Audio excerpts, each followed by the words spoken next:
Late afternoon, Davidsville on the northeast coast. Jamie Parsons is catching up on some housework. There's vacuuming to be done and dishes to be washed. His wife has worked a long day at a restaurant nearby in Gander, and Jamie wants to be sure the house is presentable when she gets home. But truth be told, these are hard times for Jamie. It's brutal. I have no pride left. There is no pride because I can't stay at home and lose my self-respect whilst my wife is going out to work to provide for us, and me being a drain on the system as opposed to a contributor to that system. A year ago, he was earning a salary of $140,000 in Alberta's oil patch. He was on top of the world. Never felt better. Then the bottom dropped out. Oil prices collapsed, and so did Jamie's dreams. He hit rock bottom in December. First, he declared bankruptcy. Then his EI was cut off. I got called into the office on the 8th of January and said, sorry, we have no trucks on the road, we have no more men working, we don't need you anymore. And that was about 13 months ago. My wife, she works, and she works long hours.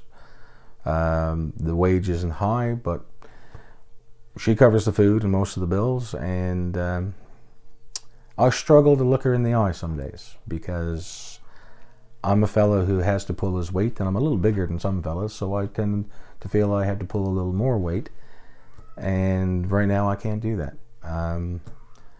Today was 73 resumes that I've sent out on jobs that I'm more than qualified for, I think.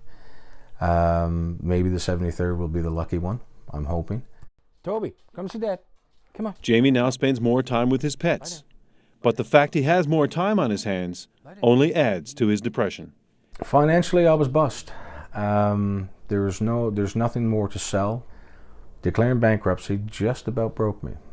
I've got a fantastic partner in this life, and she stood by me, and I even gave her the option of saying, you know, I'm bust now. If you want to get out while the getting's good, now's the time, because it's only going to go downhill from here. But she stayed, and she's been my rock. And I wake up every day pretty well at 5:30 in the morning, and I hit the streets and I look for work. He's sold off just about everything.